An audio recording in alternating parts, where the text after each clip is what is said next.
Congratulations, you have made it to the final part of your journey of getting towards your ideal life. All we need now is for you to get momentum. You've clarified your vision. You've figured out what do we need to be saying to ourselves to change our thoughts.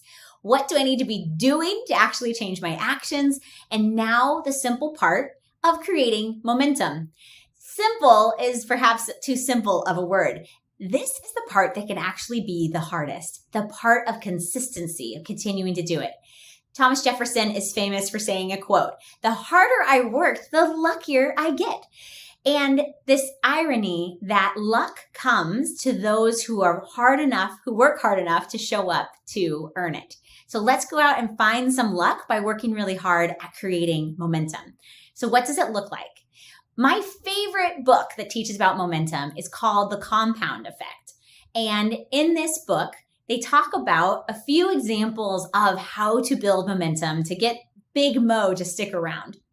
Now, in momentum, there are 3 stages. So I'd like for you to imagine if you've ever used a water pump, if you've grown up on the countryside or tried it out, a water pump is a wonderful way to create water, right? That comes from the bottom of the earth. Yeah, there's 3 stages of momentum that happen with water pumps. So the first part is you're pumping really hard. You get started, pump, pump, pump, but we don't see anything. Now, what is actually happening that you do not see in that pump? Well, yeah, there's suction of the water's pulling up. There's some pressure you're building with your arm pumping. So we don't see it, but water actually is rising from below the surface. We just don't see it coming out of the spout yet. So a lot of people at this stage, they go, what? Here I go. I'm pumping. I'm doing this new habit. I've done it for about 3 weeks and I'm not even seeing results yet. What am I even pumping for? And so at this first stage, we need to remember, we need to have faith that good things are happening under the surface. We may not just see it yet, but we're building momentum. Change is happening. We're going to see the results. So at this moment, we simply need to be brave enough to keep pumping. So if you are pumping, and then you move into stage 2, you keep going, pump, pump, pump, pump. And in stage 2, all of a sudden, we're pumping hard and we start to see this trickle come out. All the pressure of the water is built up and a little trickle of water comes out of the spout. Yes! You're so excited. At the same time, you often can look at that little trickle and be like, what? I did all of this work just for that? Are you kidding me? I'm not going to keep pumping. And all that effort, all the water we brought to the surface, when we stop pumping at that moment, all the pressure we've built goes down and all the momentum we've built goes down and we don't get the results that we want. We don't live into the ideal vision of our life. And so in this moment, I challenge you, it's hard, but we have to have that faith to say, if I just keep pumping, momentum's going to start flowing. It'll trickle first. But if you pump, pump, pump through stage 1, you don't see anything. You keep pumping, your arm's sore. You see a trickle, but then you keep pumping. That's when all of a sudden the trickle turns into a flow and then the water actually starts self-propelling.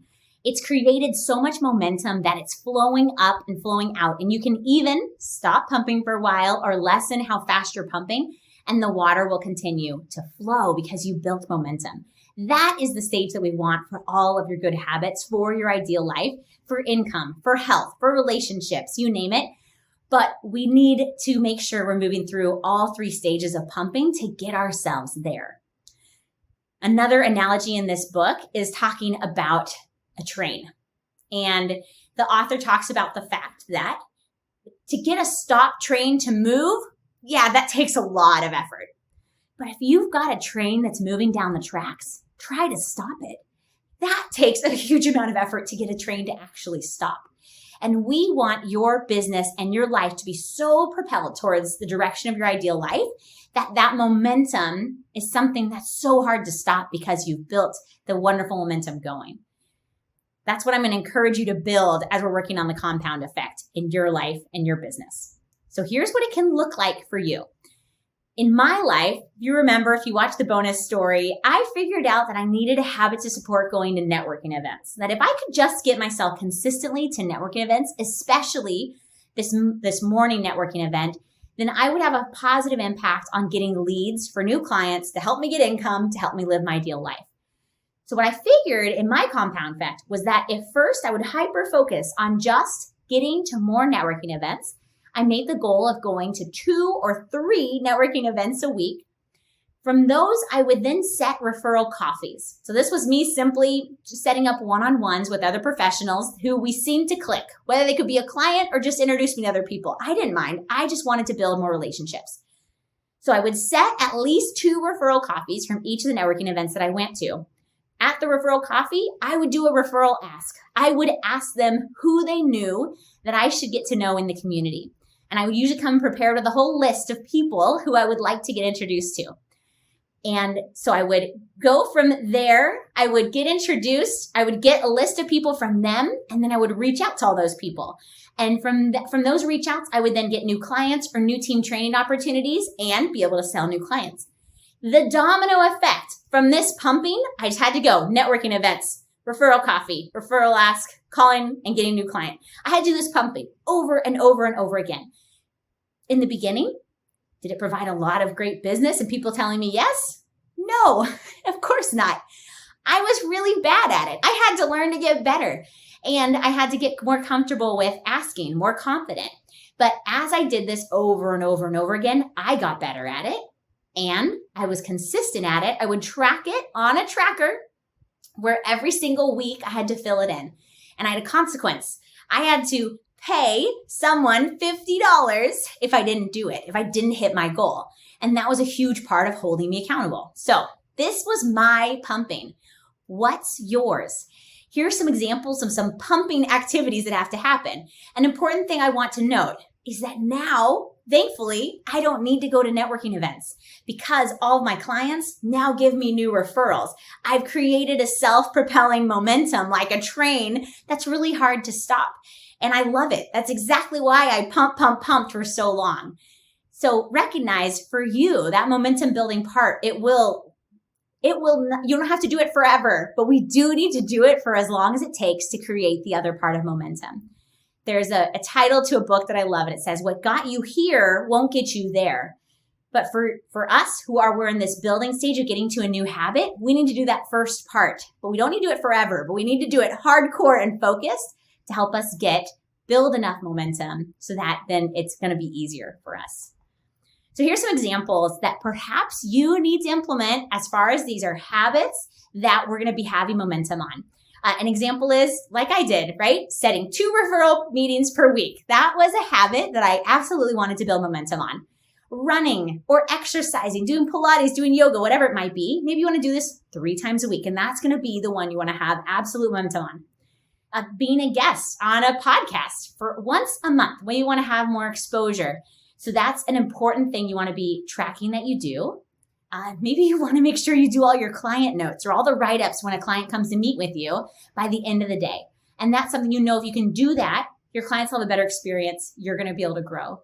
Or maybe you feel really disorganized and you're like, okay, if I can just have at the end of the day this to-do list organized, that's going to have a domino effect in my life and business. So what's yours? These are just some examples. What's yours? And as we had talked about earlier, we're imagining we're on this good habits river. We know what we need to do, and now we just need to do it consistently. So we're rowing,